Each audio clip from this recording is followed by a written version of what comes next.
Hello and welcome to Angel's Costumes Behind the Seams. I'm Jeremy Angel. And I'm Jonathan Lipman. This is Richard Green. Today's podcast is my interview with Amy Roberts. Amy and this company go back a long, long way, and she is most recently, I suppose, known for being the most current designer on The Crown. In fact, when I spoke to her the other day, she said she had something like 6 interviews to do. So I'm rather glad we got in quite a while ago now, and I had her still fresh. I think it's a very good interview. Amy is an extraordinarily nice and extremely pleasant person. She's thoughtful. We talk about how she got into the business and her days at the BBC, and I hope that everybody enjoys it very, very much. I know it was a pleasure to talk to her, and I hope you find it a pleasure to listen. We hope you've been enjoying these chats. We've been enjoying your feedback. If you've got any questions or requests, please send them to podcast@angels.co.uk. Please visit our website. It's www.angelsbehindtheseams.com. You can find us on social media. We're on Instagram, Twitter, and Facebook. We are /costume podcast. And now here's Richard's chat with Amy Roberts. Hi, my name's Richard Green from Angel's Costumes, and today I'm delighted to be talking to Amy Roberts, the costume designer. Amy, hello. Hi, Richard. Hello. How are you? All right? Yes, fine. I'm fine. Good. We have a sort of standard 5 questions which we can riff around. So I'll start and we'll see where the conversation goes. I know what I'd like to talk to you about, but you may have different thoughts. Okay.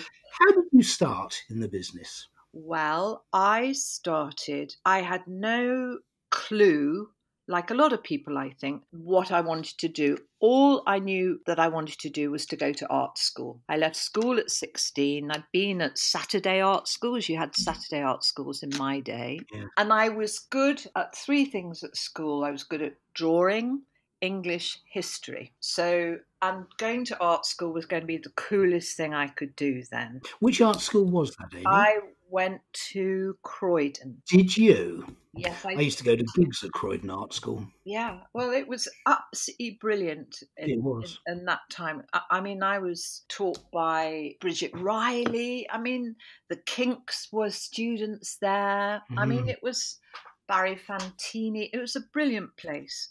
So anyway, I trotted off there. Kind of naive. I was only 16, didn't have a clue about anything. Yeah. And you do your foundation at art school where you have a go and you have a choice of doing other subjects for like 3 months. So it could be sculpture, fashion, graphics.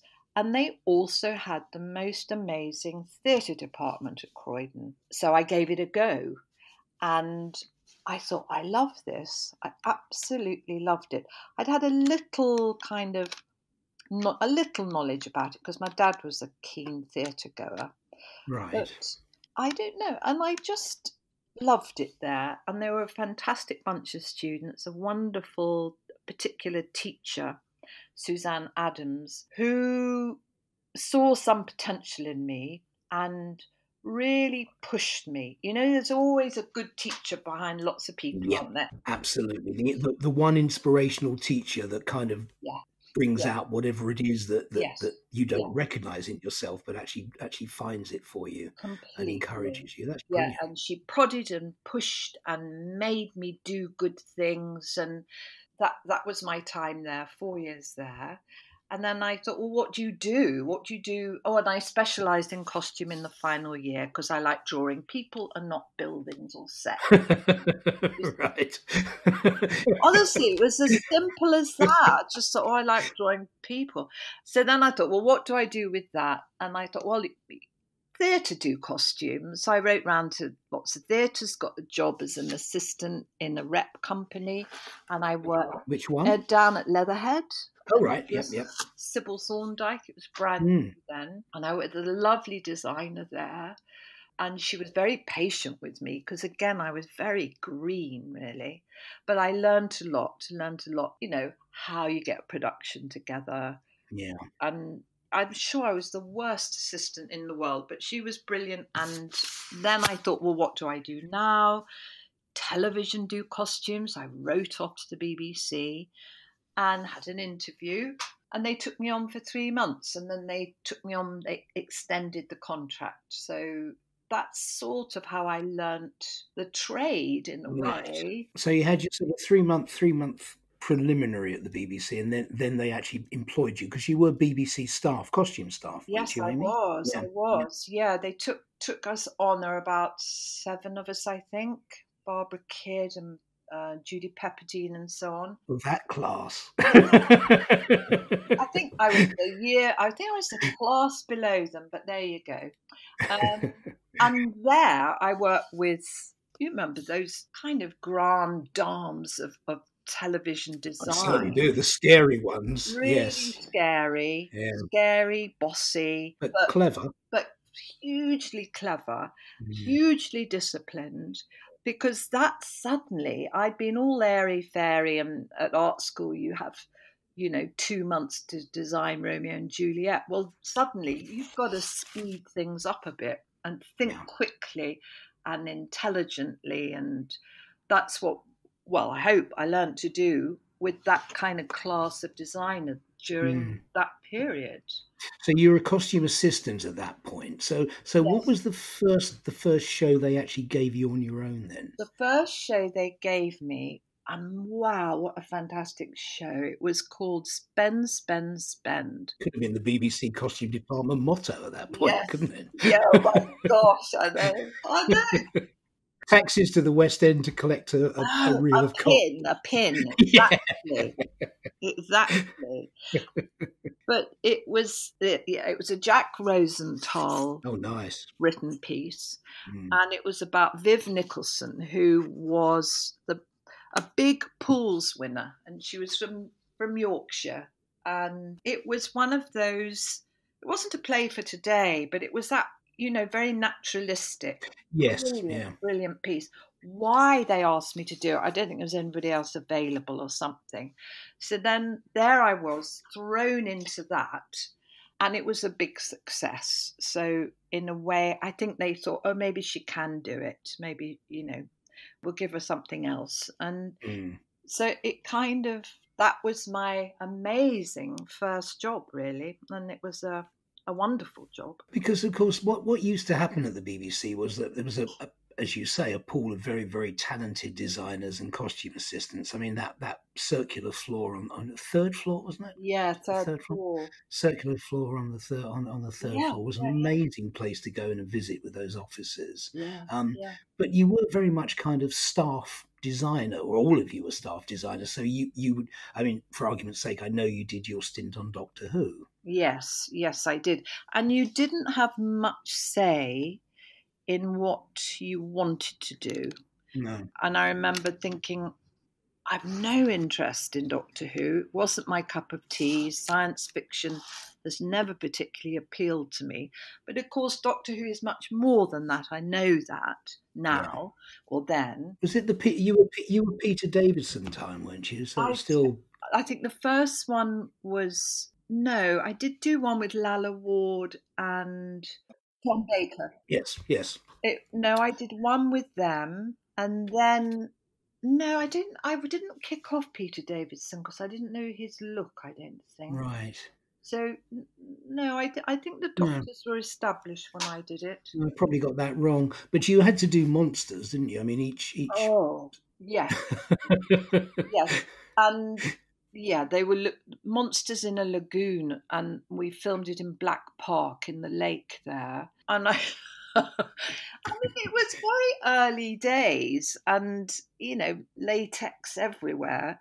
Alex Carey, who made them for us, it was all very last minute, and I just prayed every time these monsters went in the lake that the latex wouldn't fall off. Well, I think it did a lot of the time. So you're right. I mean, I used to have to refurbish them for the Doctor Who exhibitions for a while, and the bits were always falling off, all of the monsters.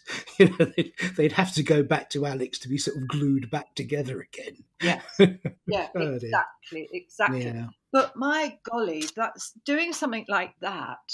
You get kind of fans, I remember going on the set once, and the young runner rushing at me and saying, "You're Amy Roberts." And I said, "Yeah." And he said, "Well, you did Doctor Who in 19 whatever, and it was this and that. It was just, I've never ever done anything like that. The Who fans. No, the fan base is quite amazing for Doctor phenomenal. Who. It's absolutely phenomenal. Yeah. And so then, staff costume designer, if you had to do, presumably a game show, or as you say, Doctor Who, or a drama series, you do it. But then there was a point, obviously, where you stopped being a BBC costume designer. Well, I stopped for the very simple reason I was going to have a baby.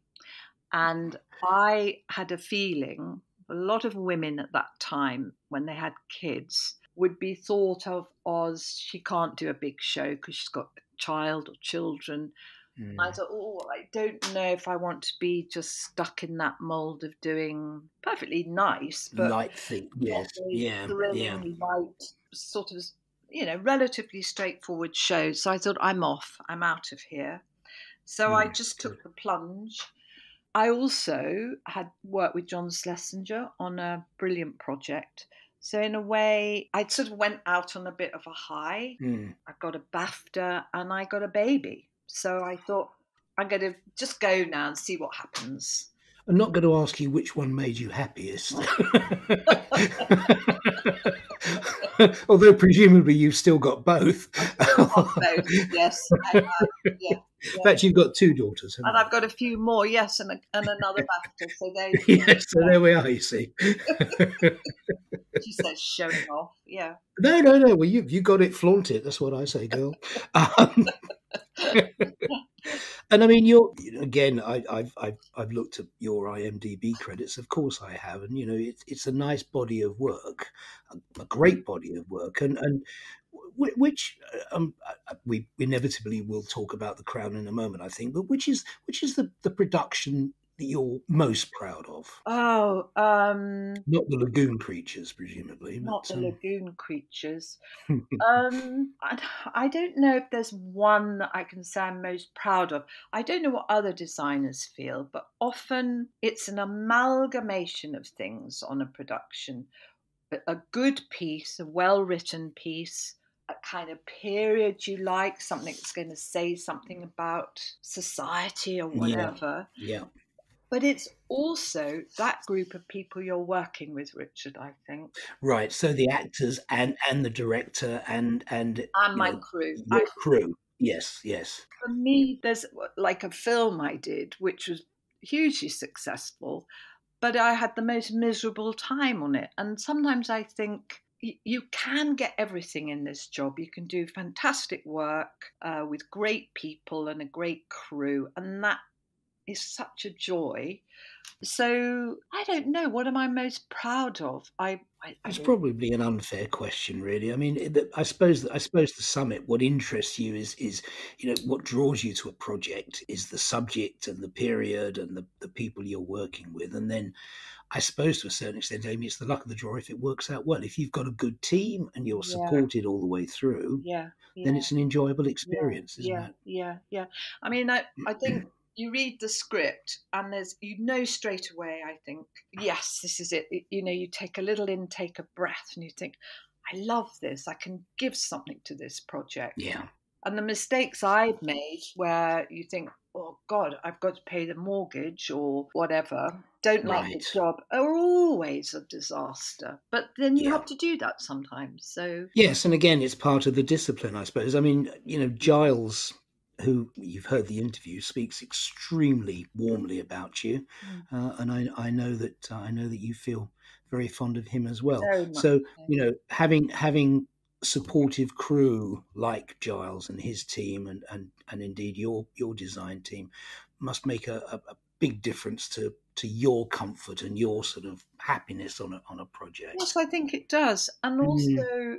You're working from a place of strength somehow, aren't you? I don't think anybody does any good work from fear. You don't get these shouty directors anymore, but you did. When I was a young assistant, young designer, you would get people like that. That doesn't happen now. I think people are much more respectful and caring. Yeah. You don't do your best work from fear, do you? So No.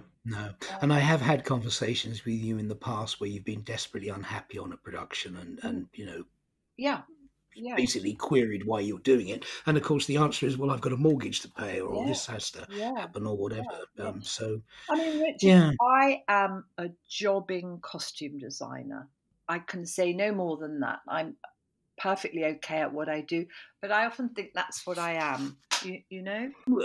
Well, I would disagree. If when you say a jobbing designer, you mean somebody who kind of just gets the job done. You do get the job done, of course you do, but I think you put far more passion and thought and care into it than somebody who's just kind of getting it done. Yeah. I mean, we will talk about The Crown because I know, well, have we finished the last series? I'm a little confused now about it. I think it has ended. I just don't think the costumes have been sent back yet. But no, I think because they got sort of stuck, didn't they, at the studio when it, COVID kicked off. But you don't get invited back on a second series of something as big and as that's that true. if you've gone through the motions. And I know because I know how many samples went out, just how much research and thought you put into primarily your principles, of course, but the overall look of the show. Yeah. I mean, I'm not being sort of modest about it. I'm just saying it's a job. It's a fantastic job. Would you do anything else? Hindsight? Oh, you play those games, don't you, on the film? Of course you do. If only. But I wouldn't know what else to do now. No. I mean, I don't think I would, you see. I mean, there are certainly things in my life I would do differently. Yeah. But I don't think, I could, what happened if I'd have been, I don't think I've ever felt unfulfilled. Do you? No. And good. I'm not that sort of person. I think it's, too late now. No, I mean, it is the most brilliant job.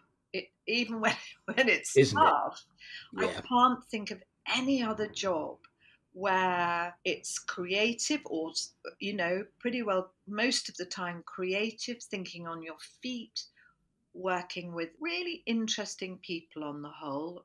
Yeah. There's no particular class system, which is good. Yeah. And there are moments when you look at what you're doing or what you've done and you get such a thrill. Not all the time, but there are moments you think, oh, this is why I do this job. When something really works, like a particular costume on Elizabeth I, or and you think, yeah, God, we're lucky, aren't we? Yes. And the other thing I like, and I'm sure most people are like this, something different every day. That's brilliant. Different challenge. Different challenges, different places. Yeah, absolutely. Again, I talked to Giles about the set pieces. Were you pleased with the investiture? Yes. I mean, to be honest, there was much more shot of it. You hardly saw any of it. That's, all that trouble and effort. Oh, I mean, every designer, everybody's going to say that, aren't they? But I mean, I don't. If you saw the Queen Mum and Princess Margaret and Princess Anne, well, if you blinked, you wouldn't have seen them. I saw more of Princess Margaret's costume, I think, in the interview that they were giving around the subject rather than the actual piece. But equally, that I like that ruthlessness of this is not moving the story along. That the writer wanted to say to get rid of it. That's what it is, and that's fine. And the costumes on The Crown, unlike lots of things, get this second life of going on exhibition and photographed, and so that's a real luxury. Yes, and I mean you've designed and I mean some of these, of course, again, as I said in a previous one with Giles, some of these are costumes that you've had to sort of replicate because you're matching in with newsreel, but you've still had a lot of flexibility and ability to sort of work around the subject where there isn't specific reference to copy, haven't you? It's like the scripts, really. You have real events, well, like you just said, the investiture, jubilees, weddings, whatever. You have that are very well documented. The Queen going to Aberfan. It would be pointless veering away from that. But those are actually a few key moments. There's masses in between those bookends where you have people, the Queen, in very private moments, Windsor or Balmoral in series 4, that will be, where you can be much more imaginative and creative, and just it's as fulfilling as doing anything from scratch, really, I think. Yeah. So it's not all about just recreating, copying. Obviously, the uniforms are. Yes. They've got to be absolutely spot on, as you'd know, Richard. Yes. Because an awful lot of people out there are going to tell you they're wrong. So, they are. They do. Yeah, exactly. Sometimes they're right. Yeah, exactly. But it is fun for us doing your productions of The Crown, because again, it's nice to see these costumes going out. And as you get more and more towards now time, I suppose, it doesn't get any easier, does it? That's for sure. No, I don't think so. Although I think series 4, I still say there's these big elements where we don't really know what happened. You, even with Diana, and you just assume it's just going to be straight copies of everything. A lot of the story, her story, you don't know what went on. I mean, I can't reveal her the first time we see Diana, but it will be very unexpected, from what we see her at the beginning to the end. So there's a huge scope for being creative there. Yes. And again, I mean, I suppose there are two sides to your job. Let's talk about The Crown again. There's the making side. Yeah. There's all of those costumes. And I mean, I know you had workshops that were making and making and making. Yeah. And then there's the rental side and the costumes that we're supplying and other costume houses are supplying. How important is that relationship? Well, it's vital, absolutely vital, to know your stock and what you can provide, and particularly uniforms, Richard. If you can't, how we can go about with you sourcing them or having them made. Like, Olivia Coleman had to have a very specific uniform, didn't she? Which yes, she did. Made. She did. So it's absolutely vital. And the budgetary restraints, everybody thinks the Crown has limitless money. I mean, it's certainly one of the biggest budgets I've ever worked on, but it's still not mammoth. So particularly Giles, who keeps an eye on that, you have to still be very careful there. So having a good relationship, as I do with everybody at Angels, to be able to talk about things rather than just pretend it'll all be fine and it'll all go away. And then, and I've been coming here for a long time, haven't I? So I think we all know each other pretty well. And trust each other, Amy. Very much so. Very much so. I mean, I've done tiny little low budget films with tuppence. And I always find you and Tim just incredibly supportive about sort of finding a way we can work within that tuppence, Yes. So it's absolutely vital. I mean, I think our philosophy is if somebody comes in and says, "Look, I've only got tuppence and I need £15 worth of costume," then within reason we'll do it. It's when people pretend they've got £15 and they've only got tuppence that the issues crop up. But I mean, again, the way it works with you and I is you'll come in, you'll sit down and talk to Tim or to me. We'll discuss the budget, and we'll make it work, won't we? And I think that is important. Yeah, that is important. Yeah, absolutely. And it's like Giles said the other day, you've got to be completely transparent, I think. That's the way I like to work, and I think that's how I am as a person. So, very much, very much. I don't think there's any side to Amy Roberts whatsoever. No, I hope not. Now, when you were busy collecting your BAFTA and your first child, I was going to talk about a relationship, because I know that Sid, your daughter, has been working with you at the moment. And of course, we're a family company. We're 7, possibly 8 generations into it. And there are a lot in our industry of family members coming in. Yes, which true. I think is a very healthy way, and it's one of the things we've discussed in the past. If you want a job in costume, then maybe you should have a family member in costume, because that will certainly help. But I'm assuming that that there are strengths and there are weaknesses to having your daughter working with you, but obviously it works for you. Well, it works for me because she's absolutely brilliant, and it's like, you get actors from acting dynasties, and they always say it actually wasn't easy for me. And I think it's the same because, and she's aware of it, you can't, she doesn't want to let me down.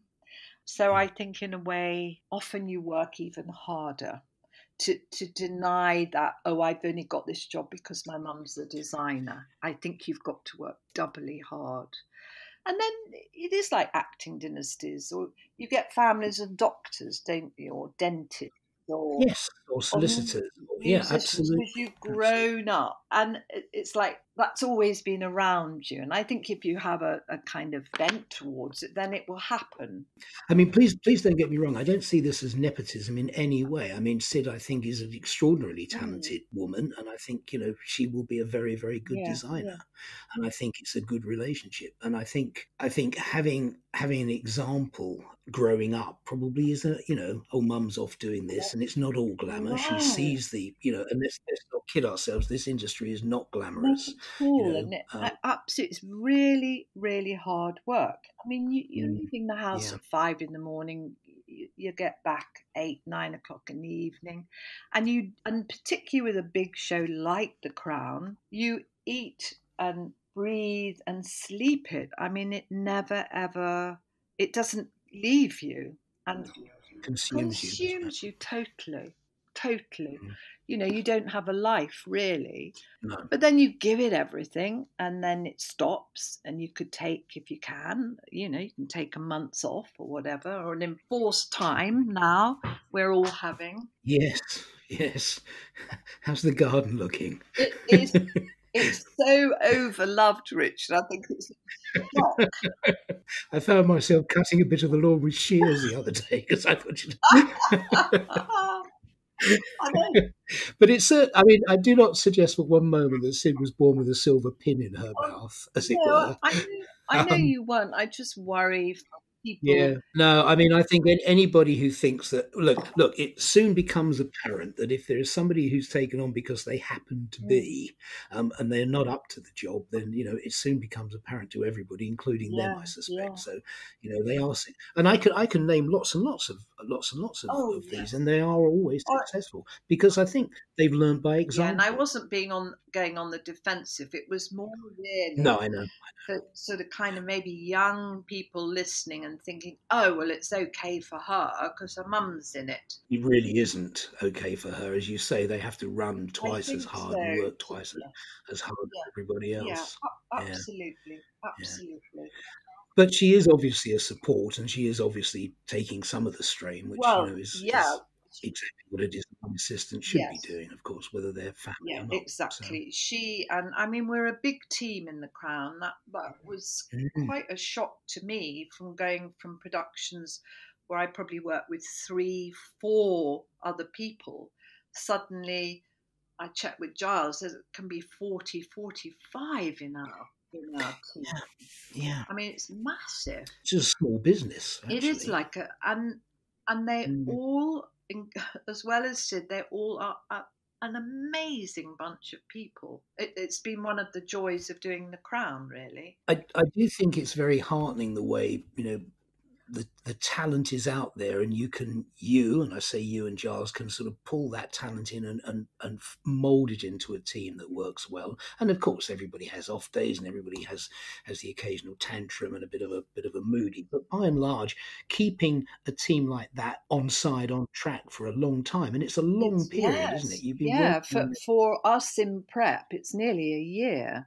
But also the plus, of course, because you have such a big team, you're meeting a lot of new people as well. You have that opportunity to meet new people. And like Giles was saying, you think, wow, they're great. There's something about him or her. Let's get them back. Why don't we try them step up a step? Let's see how they get on there. And that's brilliant to be able to do that. Absolutely. So you do see part of your role then as a sort of a nurturing and a I hope so. encouraging the future. Yeah. Good. Yeah, I think that's great. completely. Yeah. I mean, it's vital, isn't it? You know, I'm not going to do it forever or want to do it forever. And having said, oh, it's tough and it's hard, there is no more exciting, better job in many ways. I agree. You know? And Richard, there's room for different abilities and strengths. You know, you don't all have to be wildly creative. You can be super good at organizing, which will make you a fantastic supervisor. Yeah. Giles is the rarity of being a designer and a supervisor, as I know you discussed with him. Yeah. There's room for lots of different skills within the costume team. No, you're absolutely right. I mean, I'm thinking of the people who basically sit on set and check continuity and all of those. Who are very meticulous and fastidious. Yeah. People who I always think uniform. There's a real skill in and a obsession that can be fulfilled there, you know. And I think that's what I'd love to push out there, that you don't have to be the designer. It's not the be all and end all. There's other fantastic roles in there. And for boys, for men, I think I'd like to see more young men coming through the ranks, really. Yes. I mean, it strikes me as a side of the entertainment industry that is underrepresented with especially young guys. I think so. And I'd love to see that change and realise that actually, as I say, organisation, there's travel. Yeah. You know. And there's also not to forget the fact that it's actually physically demanding. You know, the number of costume designers and costume people I know with bad backs and bad shoulders. Dodgy backs, totally. You know, just carrying too many costumes on too many rails for too long. Yeah, absolutely. Absolutely. I know. So the advice that you'd give somebody listening to this basically is you pretty well said it, I think, you know, accept the fact there are a multitude of abilities and talents required and go for it, I think, don't you? I think give it a go. I mean, I can say this because the Crown, as I say, has a big staff and we can give people a go. Yeah. It's often hard on little productions, isn't it, when you've got a tiny crew, so they've got to be actually pretty top. Yes. Give it a go, you'll be fine. So there we are. I think actually as a attitude to life generally, I think that's energy and humour are quite useful to have, Richard, I think. Yes, I think so too, Amy. So Amy, thank you very, very much for talking to me. It's been a real delight as always. Both on air and off air. So thank you, Richard. It's been fun, and I hope people get something out of it, really, and come and work in the costume department. Your costume department needs you. Yes, totally. Yeah. All right. Thank you so much, Amy. Bye for now, Richard. Bye. Well, he's not here to say it, but that was a lovely, lovely interview that Richard just did with Amy. It just sounded two people just having a really nice chat over a drink. Yeah, they've got a lot in common in terms of their points of reference and experience. And I was fortunate enough to have the opportunity of working as a costumier for Amy for many years before I then became her sort of go-to person at Angels with jobs like Scylla and Barbara Windsor. And I think Cold Comfort Farm was probably the first job that we worked on, and amongst women. And maybe Richard did that one. But between the two of us, we've kind of built up, you know, a nice relationship with her. And in fact, so much so that at a point when I started designing, and incidentally, a lot of my approach to the way that I design, as well as apply myself to, you know, the facilitating designers that come into Angels has been because of the many years spent working with Amy, because I really, really think that her practice is amazing. Her research, her resourcing, her relationship with performers and understanding the psychology of performance, and her approach towards her teams. Yeah, she's a person to be reckoned with, and I think Richard brought that out in their chat.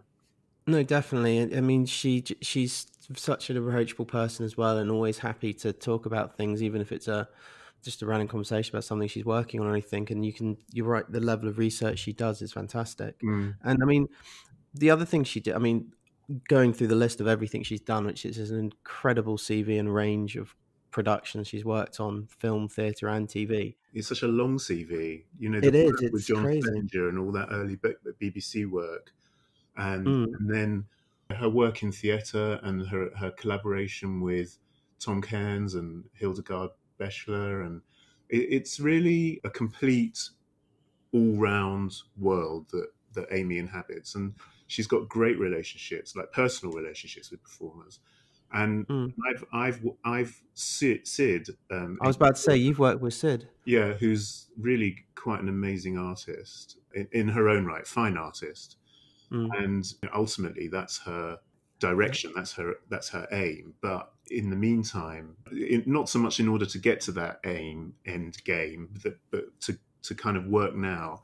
She's stepped into the world of costume, and her approach is very artistic and really thorough. And yeah, we've worked on a couple of theatre jobs together, and I know now that she's assisting Amy on The Crown, yeah. The Crown, and they have a great relationship, a good working relationship, and similar vision, similar views. It's always good when Sid comes in, because we've always had the conversations over the past few years, Sid and I, about working in fact with the family or family business, and just the stories between it when people realise who your parents are at times who didn't realise, and she's great to work with as well. But Yeah. with Amy's career as well, she got to do the first season of Call the Midwife, and setting the scene for a TV series is fantastic ability to do. But I mean, there's not a huge amount. There is obviously pressure on you. You don't know it's going to continue that far, but she basically established the look and feel of what's to come from.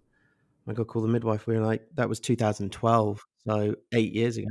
Yes, you don't know that this is going to take off in the way that did, but in terms of the approach, the creating the world and establishing the world, that's why ultimately as a designer, it's, you know, to be in on the beginning of anything is ultimately what you're aiming at, and what you would hope to achieve as a mark of success within your career. And I think Amy did 3. She did 2. I think she did season 1, and then she did parts of season 2, right? If not all. Yeah. Yeah, and by that point, the world is created, and then in addition, you move forward in time. So there's always going to be something to add, but the core, in terms of the characters, are there. And then you go take it one step. Then she moves into the Crown. Right, she's moving into another world, but that's completely that's a unique thing of the Crown. At least it is so different, because you're saying the time shifting, the characters might be getting there, but at least the designs, there is nothing to base on. Does that make sense? Yeah, there's no establisher. There's no precedent. So yes, Amy's decision to take on the Crown was an opportunity to delve into a myriad world of different levels of, you know, working with civilian crowds, working with aristocracy, working with royalty, and all that entails with a new queen. So it was a perfect opportunity at that point, changing the queen, for someone like Amy at her level, at her caliber, to come in and go for that world. It was a great chat with Richard. I'm sorry he's not here for us to say it to him. He has gone away with his hanky on his head and sunning himself somewhere, I'm sure. The next conversation we're releasing is Jonathan's chat with Sarah Bowen, MBE. My chat with Sarah Bowen. Yeah, it was a lovely chat. Richard and I have an amazing working relationship with Sarah over many years, and we explore her start working in backstage in the theatre part-time as a fashion student, actually, who then went on to take the theatre options that were available at that time at college. And it's lovely to hear her point of view on how best to access the stock here at Angels and use our making and manufacturing, and how important it is that she forges really strong relationships with costume designers as a supervisor.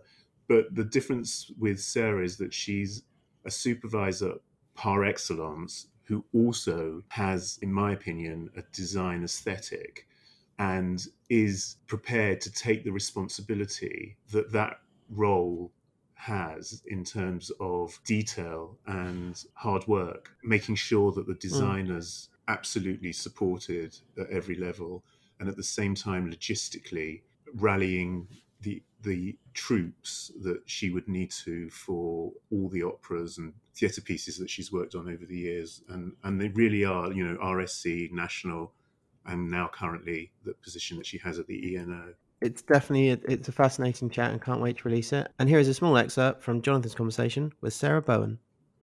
So Porgy and Bess, designed by Kathy Zuber. So that was a co-production with the Met and with Netherlands Opera in Amsterdam. We built it here in London. We built it some in Angels, so all the menswear was done in Angels. And we used Angelica in Dusseldorf, the ladies' chorus. And so we started that show. We put it on at the Colosseum, and then it went to Amsterdam, where I went with it for a few days. Met Kathy, did a few principal fittings with her, went back again for the stage rehearsals, and then it went to the Met. But the supervisor for the Met came and met us in Amsterdam and in London, so we would talk through the show with him, and then we sent everything to him